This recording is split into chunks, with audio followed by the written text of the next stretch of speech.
Hey, it's Kevin again, my friend Mr. Robot, Season 2, Episode 9, Init 5.FVE. Sorry it took me so long to review this episode. I meant to review it on Thursday, I just was kind of tired, I didn't feel like reviewing it, but you guys don't care. Let's just get into this episode because I was definitely looking forward to it. Mainly because this was going to give us what we expected last episode to be. Now, I really did like last week's episode. I love last week's episode. I thought it was a great change of pace. I thought it showed that by getting rid of all the theatrics and taking rid of all the stuff that we're used to with this show, that it still is a great show on its own, and I was hoping that we get closure to that, as well as, seeing what happened with Elliot. And not only did this episode give me that, it gave me so much more than I expected. I mean, it threw a new twist in our faces, and there's more crazy stuff going on. We have 3 episodes left, and things are about to get insane, but let's just get in this episode, because I really did love the way the episode started off. I have to say that the way this episode started is what I was worried the show wasn't going to give us. I mean, there are so many times where I see a twist happen on a show and there's no talk. It just kind of happens, and they don't really talk about how it happened or the build-up of what happened there. And I was worried that Mr. Robot was going to do the same thing. Why? Because when we got to the twist, why is this? Because when we got to the twist, with Elliot in the jail cell, it just seemed like he was getting released. I didn't think like we were going to get any resolution. I was worried that the show was going to do that. But luckily it didn't at all, because we literally start right at the end of Season 1. Remember when Elliot got that knock on the door and we all thought that it was his mother? Well, we then realized that it's actually this policeman who comes in and asks if he's Elliot's and says he's under arrest for... And of course, we all were wondering 2 things. One, why is Elliot in jail, and how did he get in jail? We already know that, but then we realized what he is under arrest for. He's under arrest for unauthorized use of a computer that he was trespassing larceny. The other officers take everything away involving computers, digital media, tells them to check everywhere, and we find out that Flipper, his dog, was actually taken to animal control. So when he said to Ray that Flipper's gone, he didn't mean that Flipper died. He meant that Flipper is no longer in his care, which is interesting that we saw. And he's then searched and given thumbprints, and the officer asks him a few questions. Elliot says no to all of them, mainly because he's just trying to protect himself, and he doesn't want to reveal what's going on. And Elliot's lawyer says that he spoke with the prosecutor and says it can get the hacking charges reduced. However, theft charge is a bit more difficult. And I love the way they just took us through all this. It says the plaintiff was really upset about the stolen dog, but he thinks that they can negotiate, and tells him when the judge asks him for a plea, he is to simply say not guilty and, just say that he had nothing to do with it. And Elliot's then Skyping the judge in the police office. So we then see Elliot is Skyping the judge in the police office, which is really cool. I don't know if they actually do this, but either way, it was just kind of cool to see him not actually be in court, but Skyping. Although, we do know that Elliot only lets us see things the way he wants us to. So this could be another one of Elliot's lenses to make himself feel better. Maybe he really was in that courtroom, but to us, it looks like he was Skyping the judge. So I'm not going to say that he was or wasn't. I honestly don't know. But he admits that he is guilty, even though the judge said he's guilty. Elliot admits to being guilty for everything. The judge asked him if he realized what he's truly done, which is committing a felony. Elliot admits to everything. The judge asked him if he's aware of these allegations. He will be sent to jail. And Mr. Robot comes on the screen, asks him what the fuck he's doing. Elliot says he pleads guilty. Then the judge declares him guilty of all charges. Elliot's then sentenced to 18 months in jail, and boom, now we know how Elliot went to jail. And I love that. I love that very quickly they just showed us what happened. But there's still some questions we have unanswered. And I love that all those questions were answered, like I said, in these first 9 minutes. Because he's then taken to jail,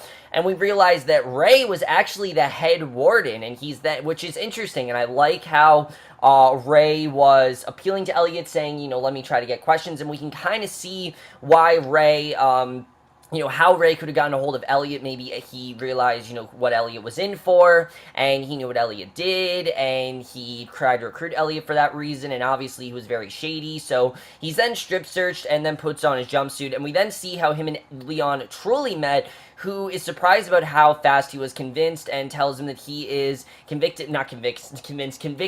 and how he is the only guilty man in there, which is interesting that we saw. And I thought seeing Leon, it was really cool to see. Again, Joey Badass, I love seeing this character one more time, but I really thought it was cool just to see him, one last time, because it's probably going to be the last time we see him this season, I'm assuming at least. I mean, I thought we were going to see Ollie one last time. That didn't happen.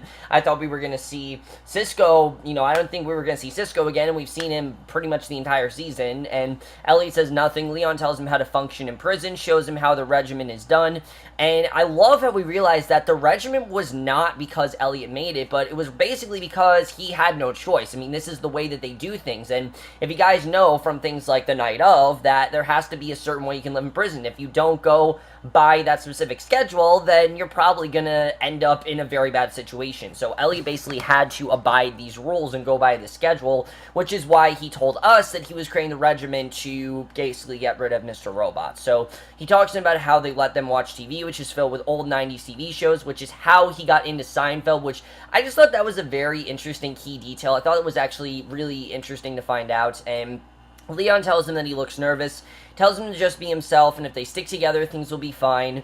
Elliot then sees a woman who they call Hot Carly, who is actually a transgender, and Leon tells him whatever he does to stay away from the white supremacists, which I think we can pretty much tell. Obviously, they were in prison too.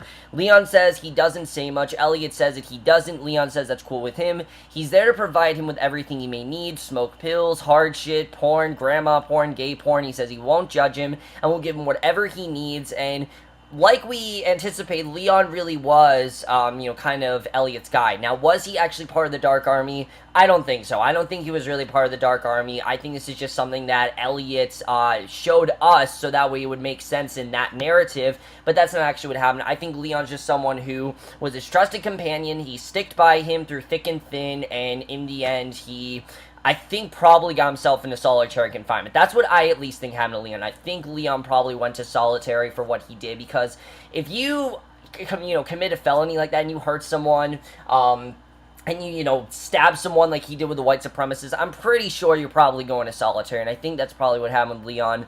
So Elliot then asked him to give him a notebook, which we realize is how he started journaling, and Elliot's then led to his cell by the female warden that looked like his mom, and Elliot tells us that that's it, that's how it happened, and that's all we missed, and that's everything, and I like that very quickly we were caught up in those 9 minutes, because we had so many questions, and they were answered so quickly. I thought that was just so brilliantly done. The attention to detail there was so great, and that's something the show just does so well, is the way that it's able to answer things very quickly, and it always makes sense. There's nothing here that didn't make sense to me. It totally makes sense why Elliot, was arrested. And the other thing I really do like is that I was worried that we weren't going to see any resolution to that Lenny Krista plot, because it started in the season finale and it seemed like it just ended there. It didn't seem like it went anywhere, but we realize now that there is a consequence for that, and that it did end, and it ended with Lenny snitching on Elliot. He was the one that did this to him, and that's probably why Krista feels so guilty, and I think it's interesting that we saw that. And Elliot still, I don't think, knows that Krista was part of it, so I think that's interesting. And Elliot then is getting out of jail, and the officer asks him if he has everything he arrived with. He gives him the paper to discharge for, and the officer says he has the hack to thank for the letter. He's never received this many nonviolent defenders, and I like that he's not there for the hack. He's obviously there for Lenny's dog. But it makes us worry that maybe Elliot might go back to jail, because, of course, he is responsible for the hack. And he says that he's never received this many nonviolent defenders before. It's messing with the economy and prison, too. He tells him that they're squandered. He looks at his credit card, tells him it's worthless now. Elliot tells him to toss it, and Elliot tells us that this is his Init 5, or Return to Normal, which is why the episode's called Init 5.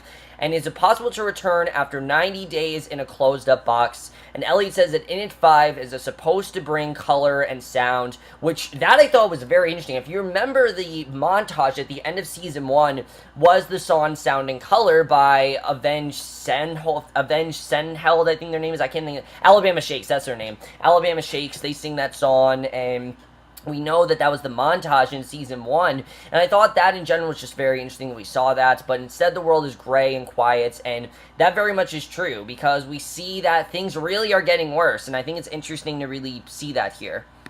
So finally, Elliot gets to interact with other people this season, which is something we have been waiting for. And obviously, now that he's been in jail and he's out of jail, now he can interact with people. And we get a lot of interaction between him and Darlene, which I really did love. He goes to Darlene, who hugs him, talks to him about everything that's been going on, and I thought that was really great. So Angela goes to a closet, she finds this flash drive, and Darlene calls this company called Joseph Lerner and Cartland and pretends to be a junior executive there, says she has sensitive documents for Green regarding the front water case, and the woman says to send them over. Angela says that she's downstairs right now, tells her to bring them down right now. Monica says she'll be right down who is the, the person that's the receptionist, and which gives Angela the perfect opportunity to get into her office, onto the computer. She puts the flash drive in, looks at her watch, and again, Portia Doubleday just killed it here with the fear in her. But what I love about her in this scene is that she's not really feared. She's just worried that she's gonna get caught. She knows that Dom is hot on her trail. She knows that everyone's staring at her. She knows this isn't good, and we don't really know what she's trying to do here. But one of the workers comes in, assumes that she's Monica, and says to tell Green to give him a call after lunch. She agrees, goes back to what she's doing. The flash drive contains all of Green's personal information. This gets onto the computer, gets her to come across a folder about the Washington Township leak. She downloads the file, puts it onto the flash drive, and then she takes it out. So we don't really know what this is about or what she's doing, but obviously we know she has some sort of plan here, and I like that we're not quite sure what it is right now. So Darlene and Ellie then get onto the subway. She tells them that she hacked a contact and found an archive of screenshots and chats with them about something called Stage 2, and that is something to do with the femtocell, and she tried to tell Trent and Mobley, but couldn't get in touch with either of them, and we still don't know what happened to Trent and Mobley at the end of this episode, which is something I do like. I feel like it's going to be a question that's going to be very up in the air. We are going to get an answer to it, obviously, but we're just not getting an answer yet, and she says either of them she called, message, checked all the messages, both are AWOL'd, and Trent's parents are wrecked. They filed a missing persons report. She's freaking out, and she thinks the Dark Army could actually be cleaning house, and that they might actually be going after people. And Elliot says that he thinks they're the ones behind his early release, and basically trying to tell her, look, they obviously had some good intention by releasing me, but in some ways they didn't, because now Elliot's now brought into this dark world. You know, that prison, the only good thing about it is that it was sheltering him from the reality. He wasn't seeing how bad everything was. He didn't realize the extent of what they did, and now that he does, I mean, while I think he thinks it's a good thing, I think by the end of this episode he kind of knows that it's not really. And she says that she should check with her contact, that being Cisco. Says they are not really on the best of terms as of right now, and I like that Cisco, we find out, isn't dead very quickly.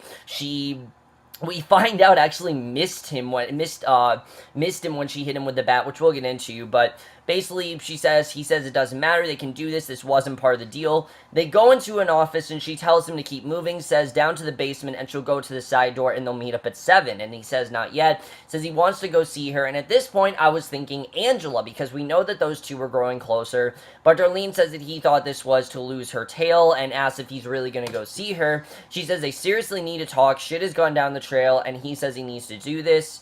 And she agrees, tells him to be quick. She'll wait in the stairwell. He goes to see, we actually find out, their mom, who I'm assuming is dying. I don't think she's going to live for that much longer. And obviously, this is something that he needs to do, because his mom, technically, in his mind, has been with him this entire time. And she's in the retirement home in a very catatonic state, and he asks if they're taking care of her, and he says that they should fix the clock because it's probably broken. He asks how she is. He tells her a lot's happened since he last saw her. He had a really hard time, and says he just wanted to say thank you because she helped him survive these last couple months.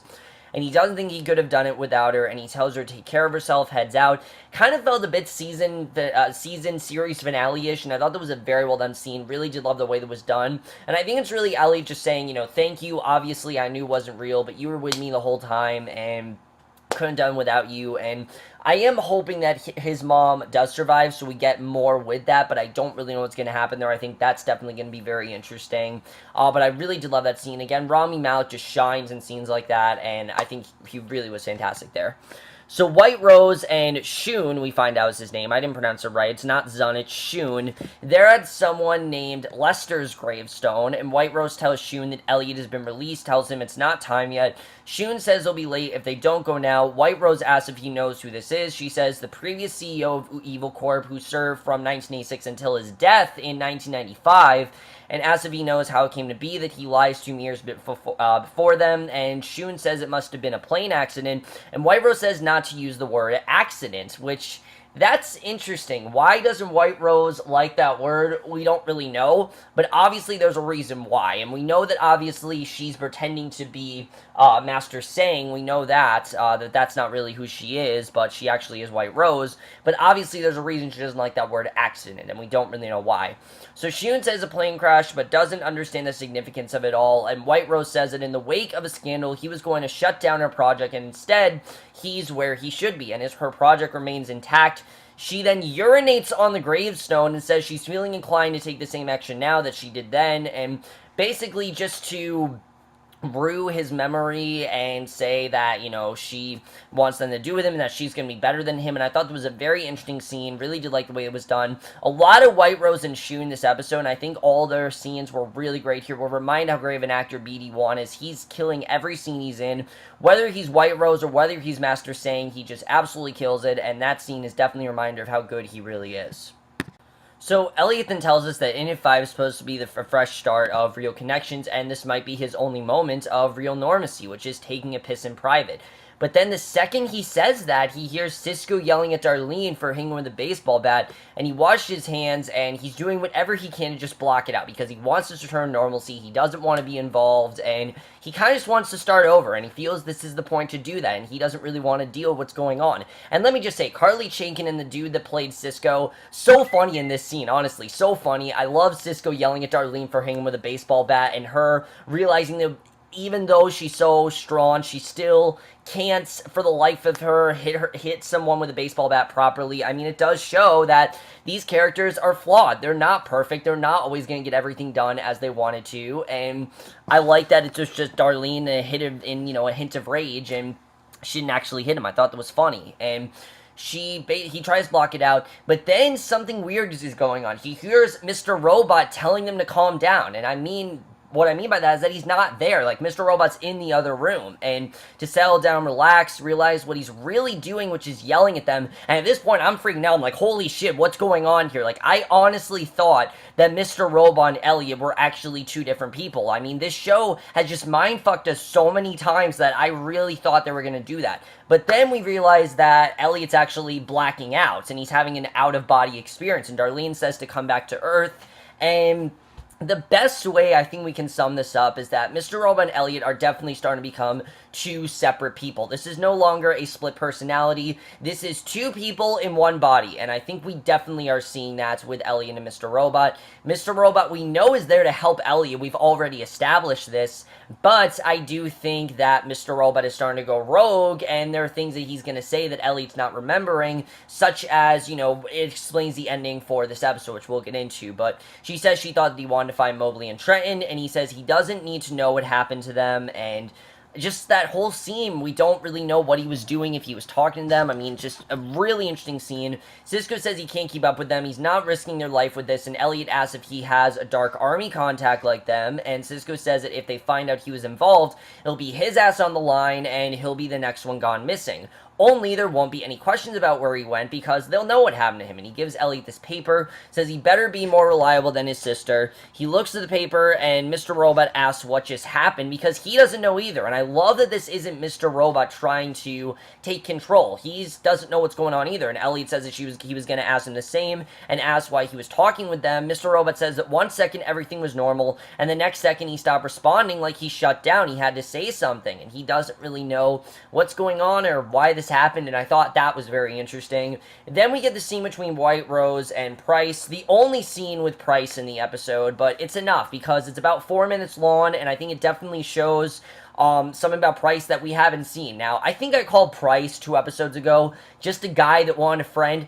I don't know what the hell I was talking about. I really didn't. I think Michael Christopher just has done such a great job with his sympathizing Price that I was kind of trying to make it seem like he was somewhat of a good guy. This episode confirms that he definitely has very evil intentions, and he's not necessarily a bad guy, but clearly he is money-oriented, and that's really the only thing that matters to him. And he's with Price, and says it's been so unfortunate what Evil Corp has been through in the past several weeks, and Price says it's timing that seems almost intentional, and White Rose, of course, pretending to be Master Sane, says that their pet project came out even better than he thought and says that she surprised him. It's a good feeling. And Price says that it's too bad for all she's done. It won't matter. The failure of a bailout is worth a rather obsequious position, and they failed the potential stress test, so he won't be able to keep up all of their facilities. And says as of noon this Friday, the Washington Township plan will be taken over by the federal government, and they're not going to be able to study it anymore. And we realize that that's what they've been working on. Obviously, this is something that Angela has come across. It's probably something she's in her new line of work, and now she is getting involved with it. So White Rose says that he thought that they were taking a step forward, but here they stand 2 steps back, and says his actions remind him of the previous CEO. And Price says if he wants to take a shot at him, be his guest. The appointment of a new CEO isn't going to stop the government from taking over the plant. And White Rose says that he's waited 13 hours and 35 minutes, and if he has a point, it's time. Price says he needs that bailout money, and he no longer has it, and he now needs cash, loss of it, and he can see a scenario where and basically he tells him the scenario, but he really wants it done. He says the Chinese government is in a bid to establish itself as the new global leader of the 21st century. They're going to loan Evil Corp the money it needs at a low interest rates, maybe even zero. Like, he's literally willing to go at zero for an interest rate, so they don't have to pay at all, as a gesture of goodwill towards the American people. And he says with said cash, he can save his plants and the federal government, and finally the peaceful China appears benevolent, and that's what he'd like to see happen. Now, White Rose obviously is not willing to comply. He says he will be happy to go back and talk to China's government, and they should agree, but the next time he threatens his plans, and Price says the only move left in that scenario is a third world war. Honestly, I could see the show going that route. Honestly, the way that things have been going this season, I wouldn't be surprised if we end up in a third world war. And he tells me he's a mercenary, he doesn't play fair, which is something that I haven't really picked up upon. The fact that Price is a mercenary. If you don't know what that means, it means they're only concerned with money. That's all it is. They don't really care about the person, they care more about the money. And that's exactly what Price cares about. He wants money, he wants to do whatever he can to get it, and it makes sense, because especially the way the world is in this show, you know, it's very hard to get money now. We know that eCoin right now is the only way to gain money, and obviously Price needs a lot more money than that.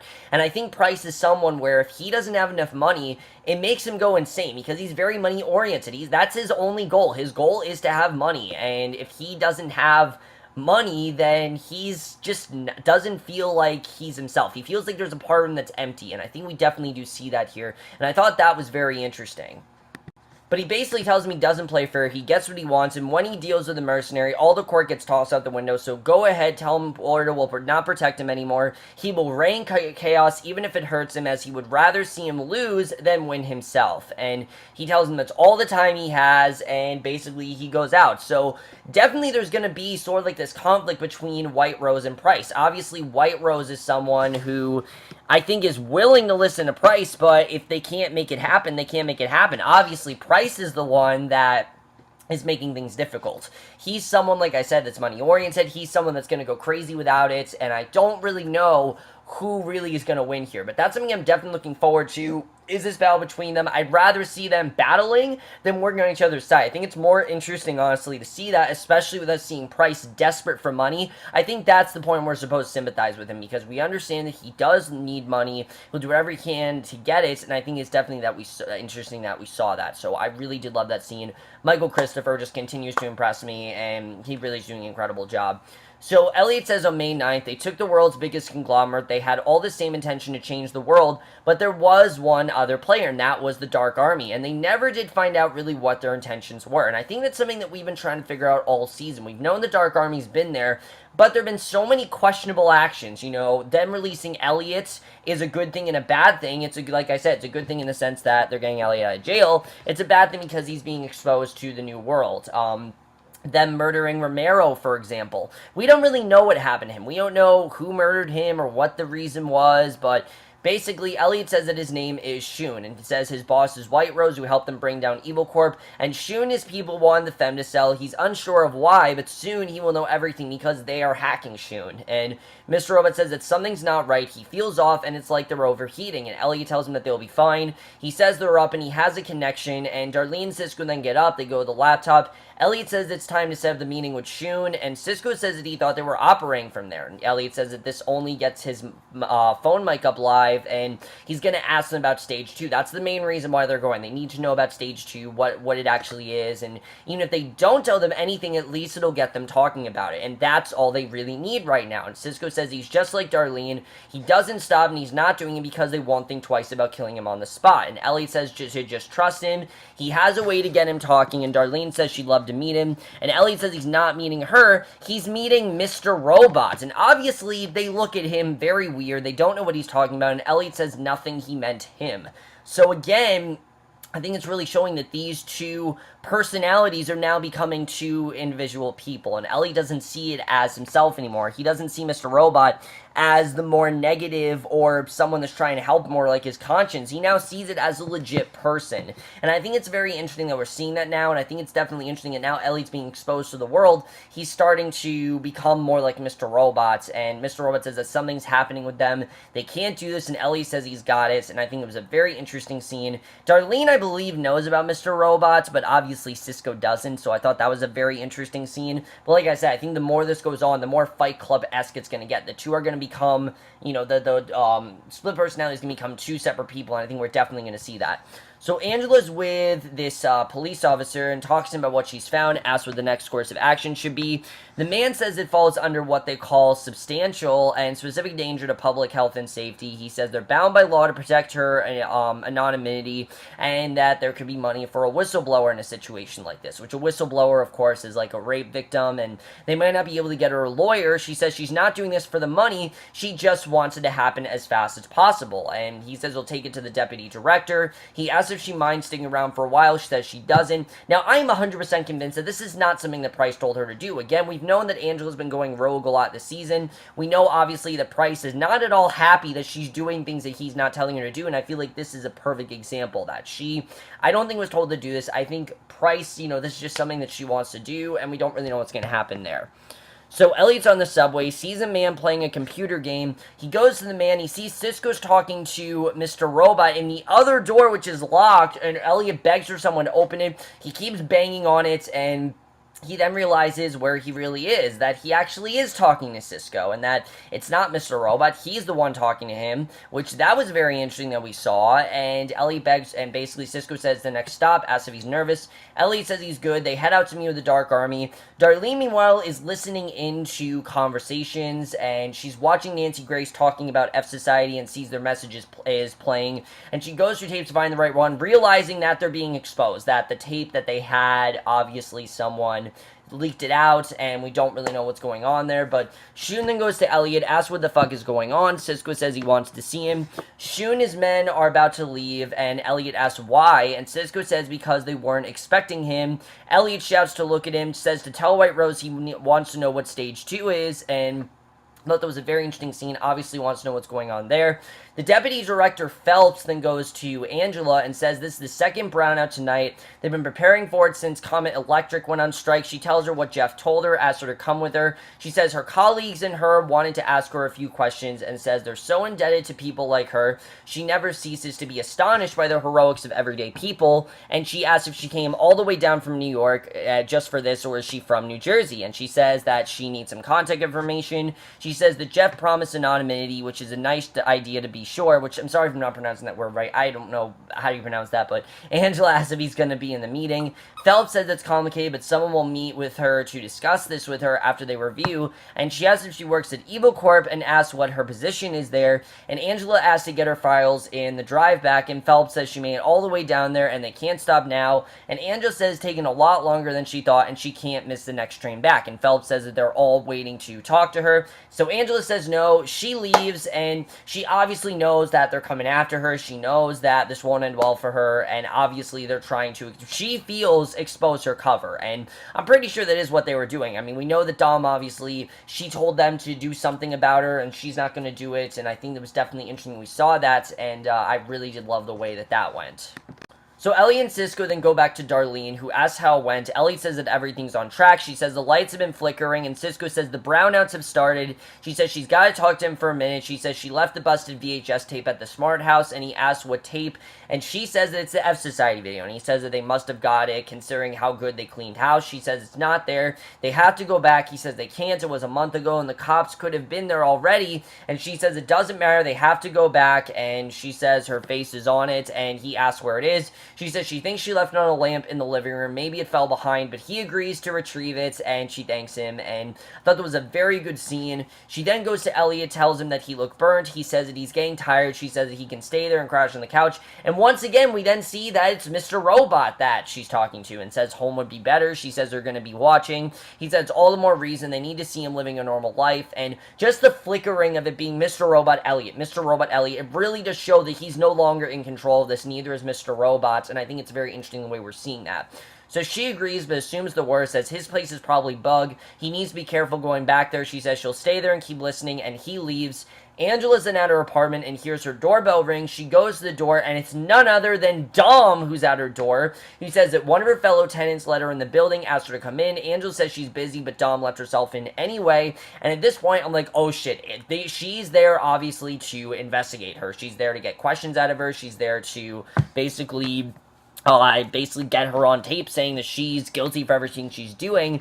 But we realize in this episode that it might not actually be what Dom is there for, which is interesting. And she comments her place, says they must take good care of her there. She asks if it's Evil Corp housing, and Angela asks if she's working for them. She asks what she means. Angela says she needs her to leave. Dom says that she had this dream, which if she knows her, it's pretty weird. It was weird at first, then exciting. There was this beautiful woman who was very sexy, who, by the way, we find out that Dom is actually, I think, lesbian in this episode, which is interesting. I don't think that's something that we knew, but just something interesting to her character. I like that we saw that. I don't really think we've had a lesbian character on the show before, and I like that we saw that here. Obviously, we had Gideon, but now we have Dom, and I think it's interesting the way that was done, but it went very downhill fast, ended with her drowning, and she says Ollie told her about the CD at Allsafe. It was the first thing out of his mouth when they interviewed him 2 months ago, and they've been tracking her ever since, including what she just did, and it's clear she's figuring about something. She doesn't know how it all ties together, but eventually someone will connect the dots and it will catch up to her. And she says she's being real with her right now. The next person isn't going to order her food.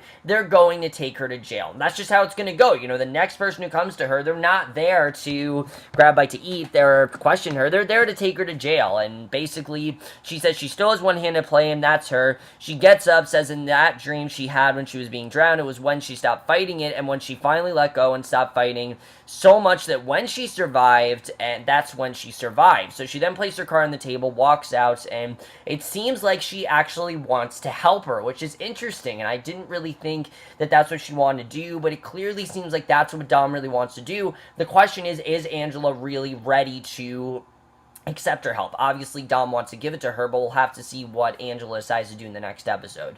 So Cisco goes back to the Smart House, searches for the tape, but he finds it, but then sees someone else. And we don't know what he sees, but obviously he's freaking out. Darlene's then listening to conversations from the Dark Army, and Shun is talking to his guests about what Elliot said, and White Rose says it doesn't make sense that Elliot doesn't remember it since Stage 2 was his plan. So again, you can clearly tell that this has been happening to Elliot for a while. Him, Mr. Robot, obviously, Elliot most likely came to him about this. We'll talk about this in a second, but basically we realized that Stage 2 was actually Elliot's plan, that he clearly forgets it, and Elliot says that it began as a failure. Everything, his existence, he should recognize that and accept it. He says for him, there's no such thing as normalcy, and I think that honestly is, kind of a quote for the show. There's no such thing as normal for the show. The show there is no status quo in Mr. Robot. There is no regular, type of episode of Mr. Robot. Every episode is different, and that's something I've always really loved about the show. So his dead father appears, he talks to us, an invisible friend, and he asks us if we're normal, but we never talk back.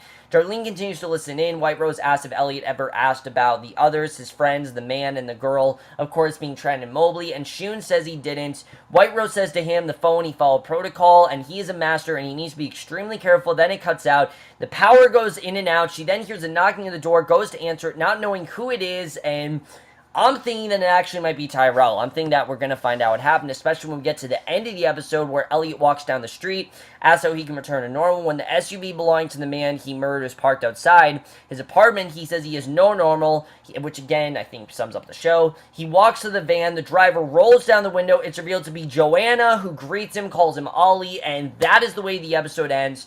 Crazy stuff overall, and let's get into this episode and my predictions for, of course, next week. So once again, I mean, another really insane episode. There's a lot of stuff to talk about here. Let's talk about this twist, though, because I don't really feel that it's that surprising. I think it kind of makes sense that Elliot was the one behind Stage 2, because of the fact that we know throughout the episode, him and Mr. Robot obviously are starting to short out. One of them is forgetting what happened to the other, and we don't know which one was which, you know, if it's Elliot's that's shorting out and Mr. Robot's becoming him, or if Elliot's just blacking out a lot more. I think it's definitely something of the two. Something is definitely happening there. We don't really know what it is, but I think Elliot obviously did go to White Rose. He told him about Stage 2, and we don't know what Stage 2 is, and I'm looking forward to seeing what Stage 2 really is going to be. Maybe when Elliot went to White Rose in episode 8, maybe he said more to him, but I think it's going to be interesting when we saw that, and we'll have to see what happens with that. As far as Darlene, I think it's Tyrell at the door. I really do. I think we're finally going to find out in next week's episode what happened to Tyrell. It's been the big question. I don't think he's dead. I really don't think that Tyrell's actually dead. Again, I think Mr. Robot's just saying that. I think that Tyrell's actually alive, because Joanna's there. Some reason Joanna's gone to him. We don't really know why she's gone to him or what she wants with him, but I think she knows something, and I think she's going to confess or admit what happened to Tyrell to him in the next episode. I'm pretty sure we're going to find out in the next episode. We'll have to see. As far as Angela, Dom now wants to help her, we realize. So is Angela really ready to take this help? What's going to happen with that? That's going to be very interesting. And then as far, I think that's going to be interesting what happened with that. What did Cisco see? We obviously know that there was something he saw. We don't know what it is. But Angela, like I said, she really needs to be careful, because if she doesn't agree to Dom, she could go to jail. And I honestly could see Angela going to jail. I've heard a lot of people say that the season might end with everyone else going to jail, and I could really possibly see that happening. I think it'd be a very dark direction, but the season's already so dark that I really don't think, at this point, anything is possible. I mean, Mr. Robot's just one of those shows where there is no status quo, and anything is possible. I think, honestly, that is a possibility. That could happen, and definitely I could see a scenario where that ends up happening, but we'll have to see what happens with that.